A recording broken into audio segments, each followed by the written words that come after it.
Bonjour, nous allons donc continuer en access sur les fichiers clients, mais on va passer à la notion des états. Les états, c'est donc dans le but d'imprimer, que ce soit un listing ou que ce soit des étiquettes par exemple.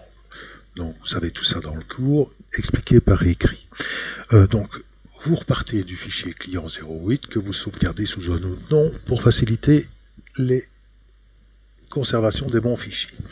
Et alors, qu'est-ce que je voulais dire? On va d'abord créer un état des magasins. Donc, dans la base de données des clients, je sélectionne tes magasins, et puis dans créer, je vais chercher le premier bouton du ruban état, qui va faire créer un état automatique. Voilà, je ne sais pas ce qui se passe, mais ça devrait apparaître. Ah, Access ne répond pas, comme c'est charmant. Eh ben oui, il ne peut pas. Alors, que se passe-t-il? Je reviens dans l'accueil. Il a fermé ma base de données. Je reviens dans X-Client 08. T abonnement, créer. Donc, un état. Voilà qui est fait. Non, c'était pas T abonnement aussi. Non, c'était T magasin. Pardon, je vais fermer. Non. Voilà. T magasin, excusez-moi ce petit contretemps, petit plantage. Donc, je clique sur état. Voilà qui est fait. Alors, quelle est la première chose que je pourrais faire par rapport à la liste de mes magasins? C'est changer le titre, par exemple. Donc, je vais cliquer ici. Je suis donc dans l'affichage en mode page, comme dans les formulaires. Donc, je peux travailler dessus en mode page. Et là, tout de suite, je vais remplacer tes magasins, en cliquant une deuxième fois, par liste des magasins. Pour un titre, c'est quand même mieux. Donc, liste des magasins. Voilà qui est fait. Je vais ôter l'heure, je n'ai pas besoin de ce champ-là, donc je sélectionne le contrôle et j'appuie sur Delete ou supprimer. Ensuite, qu'est-ce que je vais faire? Qu'est-ce que je constate? C'est que, je vais quand même vous montrer en mode création, c'est plus clair. J'ai donc ici un en-tête de l'état. Donc qu'est-ce que c'est qu'un en-tête d'état? C'est un en-tête qui apparaîtra une seule fois. Ensuite, j'ai un en-tête de page qui apparaîtra sur toutes les pages s'il y avait plusieurs pages. Le détail, c'est donc le contenu de la feuille principale. Le pied de page, donc, même chose que pour l'entête de page. Et enfin, un pied d'état, c'est ici, par exemple, ils ont mis par défaut un compte que je vais agrandir. Voilà, de compte. Donc lui, qu'est-ce que c'est? C'est un compteur de lignes. Donc si je repasse dans l'affichage, il me donne le compte. Donc il y a 14 lignes dans cet état-ci. Donc il me met qu'il y a 14. Il fait donc la comptabilité des lignes.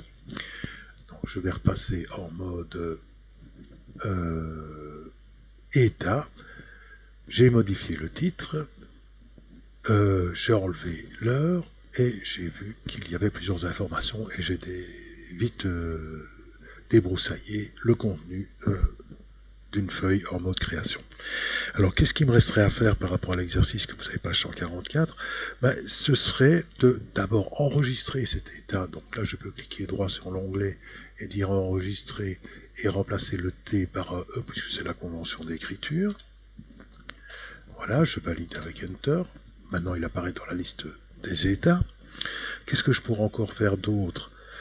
Je pourrais faire des filtres, à savoir ne faire apparaître par exemple que tout ce qui est sur le 75, n'est-ce pas? Donc faire sortir que tout ce qui est sur Paris, ville. Donc il faut que je pose un critère de tri à ce moment-là. Alors je ne vais pas le faire en mode création, mais je vais le faire en mode état. Parce que si je faisais un filtre en mode création, ça s'enregistrerait dans le fichier et donc il serait permanent. Moi, ce que je veux, c'est poser des questions sur mon état, mais sans l'enregistrer automatiquement pour pouvoir recommencer quand je le fais. Donc je clique par exemple sur l'enregistrement numéro 2 qui porte le numéro Paris 12 et 75. Et donc là, je peux donc filtrer. Et si je clique sur le filtre, je peux à la limite tout désélectionner, mais on va aller faire ça beaucoup plus rapidement.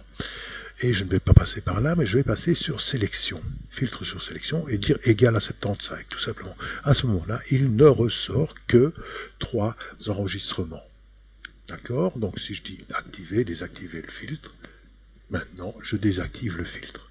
Donc le but étant d'imprimer, si j'active le filtre, puisqu'il est toujours en mémoire, j'ai donc 3 enregistrements. Si je vais dans l'affichage avec l'aperçu, j'ai donc ces 3 enregistrements, la comptabilité des 3 lignes, et donc mon pied de page. Si je repasse maintenant, fermer l'aperçu avant impression, si je repasse ici et que je dis désactiver le filtre et que je repasse en aperçu avant impression, j'ai donc maintenant la totalité de mes enregistrements. Donc je ferme l'aperçu, j'enregistre et je ferme mon état puisque je n'ai même pas besoin de l'enregistrer puisqu'il était bien fait. Et voilà, c'est terminé pour le premier exercice concernant la création d'un état de manière, je vais dire, automatique. Je vous